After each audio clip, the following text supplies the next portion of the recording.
C# 프로그래밍의 요소에서 배열을 이용해서 참고 테이블을 구현하는 방법에 대해서 알아보도록 하겠습니다. 이번 영상에서는 다차원 배열을 생성하는 방법을 이해합니다. 그리고 요소가 클래스나 구조체인 다차원 배열을 생성하는 방법을 이해합니다. 그리고 배열을 참고 테이블로 사용을 해서 읽기 쉽고 유지보수가 쉬운 코드를 작성하는 방법을 이해를 합니다. 실습을 위해서 비주얼 스튜디오에서 Create a New Project를 선택을 하고 C# 콘솔 어플리케이션 .NET 프레임워크를 선택을 하면 파일이 하나 생성되는데 그 소스 파일에 작업을 하면 됩니다. 먼저 value 타입에 대해서 다차원 배열을 다루는 방법에 대해서 살펴보도록 하겠습니다. 이렇게 정수형의 일차원 배열을 선언하기 위해서는 int와 identifier 사이에 브레킷을 명시를 합니다. 그리고 실제로 생성을 할 때 유연산자를 사용을 하고 타입 이름을 명시를 하고요. 타입 이름 다음에 브레킷을 써서 요소의 개수를 명시할 수 있습니다. 그리고 브레이스 다음에 요소가 5개인 정수를 초기함으로써 이렇게 생성하면서 초기하는 게 가능합니다. 이런 연산이 빈번하게 사용되기 때문에 실제로는 uint를 적지 않고 선언할 때 uint를 생략하고 값을 적어주면 똑같이 실행이 됩니다. 두 문장은 다른 문장이 아니고 두 번째 문장은 명시적으로 암시적으로 uint 5를 호출하는 경우입니다. 차원이 2개, 인덱스가 2개 이상인 다차원 배열을 선하기 위해서는요, 브레킷을 명시를 할 때 브레킷 사이에 콤마를 명시를 합니다. 그리고 실제로 생성을 할 때는요, 첫 번째 요소의 개수, 두 번째 요소의 개수를 콤마 사이에 명시를 할 수 있습니다. 2차원 배열인 경우는 첫 번째 요소는 row를 가리키고 두 번째 요소는 일반적으로 컬럼을 가리킵니다. xy 변수로 얘기를 하면 y 값에 해당하는 거고요. 두 번째 요소가 x 값에 해당하는 거죠. 그리고 요소가 2개이기 때문에 행이 3개이기 때문에 이 경우는요, 각각의 행에 대해서 컬럼이 3개인, 각각의 로우가 2개이기 때문에 각각의 로우에 대해서 행의 요소가 3개인 이렇게 2차원 배열을 이렇게 선할 수 있습니다. 접근하기 위해서는 배열의 길이는 .length로 얻을 수 있습니다. 다차원 배열인 경우는 인덱스가 여러 개이기 때문에 .getLength 함수로 호출하는데 첫 번째 요소는 0, 두 번째 요소는 1, n번째 요소는 n을 명시함으로써 길이를 얻을 수 있고요. 두 번째 for 문장은 2차원 배열을 순회하면서 각각의 요소를 모두 출력하는 예입니다. 이렇게 배열을 선언할 수 있는데요. 배열을 선언할 때 value 타입이 아니라 struct일 때는 문제가 될 수 있습니다. 예를 들어서 keyValueInfo라는 구조체를 하나 선언했고 keyValueInfo가 consoleKey라는 값과 다음에 키에 해당하는 스트링을 하나 가진다라고 가정을 해보겠습니다. 지금 이 경우는 day of week라고 해서 Sunday부터 Saturday까지 1부터 9까지를 Sunday부터 Saturday까지 매핑을 하려고 합니다. 그러면 먼저 keyValueInfo의 1차원 배열을 선언하고요. 다음에 만약에 2개만 선언하려고 한다면 유연산자를 사용해서 keyValueInfo 2로 만들어줘야 됩니다.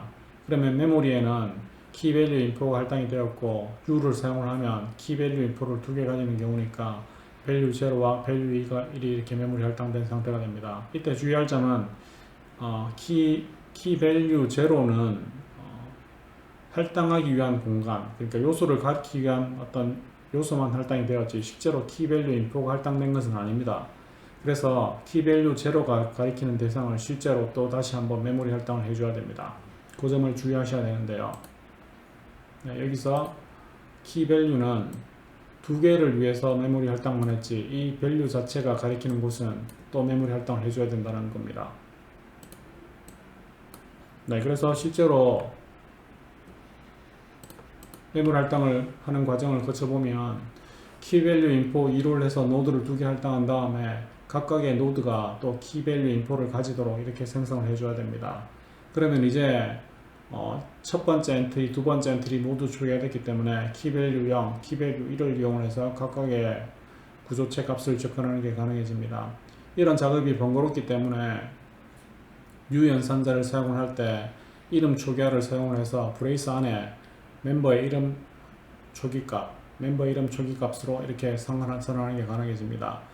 그러면 이제 메모리는 다음과 같은 상태가 됩니다. keyValue는 1차원 배열에 각각의 노드를 가리키도록 되어 있고요. keyValue 0는 첫 번째 keyValueInfo, keyvalue 1은 두 번째 keyvalue 인포를 가지도록 초기화 되었고, 이 각각의 값은 이 문장에서 적절하게 초기화가 된 상태입니다.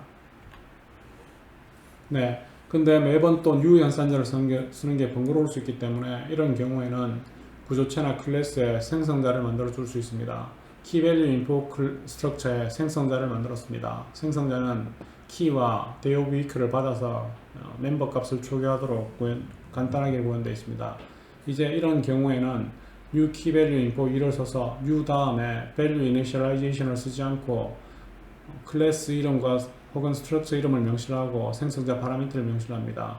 조금 전 스텝보다 훨씬 더 간단하게 된 것을 알 수가 있습니다. 이제 키 입력을 받아서 키 입력이 1번이면 Sunday를 출력을 하고, 그 다음에 키 입력이 숫자 키 2번이면 Monday를 출력하도록 구현하려고 합니다. 근데 이미 Sunday는 1번 디지털 키다, 디지트 키다, 그 다음에 Monday는 2번 디지트 키다라는 게 매핑되어 있습니다. 그러면은 리드 키를 사용해서 키 입력을 받은 다음에 입력받은 키의 키 값을 각각의 키와 비교를 해주면 되겠죠. 만약에 이 요소의 엔트리가 7개라면 7번 if else 문장을 사용을 해야 됩니다. 근데 이러한 경우를 좀 더 간단하게 구현할 수 있는데요, for loop를 사용하는 겁니다. 왜냐하면 각각의 요소가 1차원 배열의 노드로 구현되어 있기 때문에 if문을 쓰지 않고 for문을 사용을 해서 키 밸류 배열의 크기만큼 아이터레이션 합니다. 그리고 키 값이 실제로 노드의 배열의 요소의 키 값과 일치하는지 비교를 해서 일치한다면 day of week를 출력하도록 해준다는 거죠. 그러면은 긴 7번 사용해야 되는 if else 문장이 단 한 번으로 줄 수가 있는 것을 알 수가 있죠. 이렇게 배열을 사용하는 방법을 lookup table이라고 합니다. 키 밸류를 이제 lookup table로 사용했기 때문에 긴 코드를 보다 간단하게 유지고수할 수 있는 것을 알 수가 있습니다. 네, 이렇게 동작하는 코드를 한번 실행을 해보도록 하겠습니다. 비주얼 스튜디오에서 C# 프로젝트를 만들었고요. 키 밸류가 초기화가 되어 있고요. 그 다음에 lookup table을 이렇게 구성을 했습니다. 그리고 콘솔로부터 키 입력을 받아서 해당하는 키가 lookup table에 있으면 day of week를 출력하도록 되어 있습니다. 컨트롤 F5를 눌러서 프로그램을 실행을 합니다. 실행된 상태에서 1번을 눌러보겠습니다. 숫자 키를 누르면 Sunday가 출력되는 것을 알 수가 있습니다. 다시 한번 실행을 해서 이번에는 2를 눌러보겠습니다. 숫자 키 2를 누르면 Monday가 출력되는 것을 알 수가 있습니다. 다시 한번 출력을 해서 이번에는 3을 눌러보겠습니다. 3은 lookup table이 없기 때문에 아무것도 출력하지 않고 프로그램이 바로 종료되는 것을 알 수가 있습니다. 이렇게 배열을 다룰 수 있고요. 반복되는 어떤 데이터가 있다면 그것을 배열의 데이터로 저장을 해서 그 배열의 요소를 참고하는 방식으로 프로그램을 구현하는 것을 lookup table 기법이라고 합니다. 감사합니다.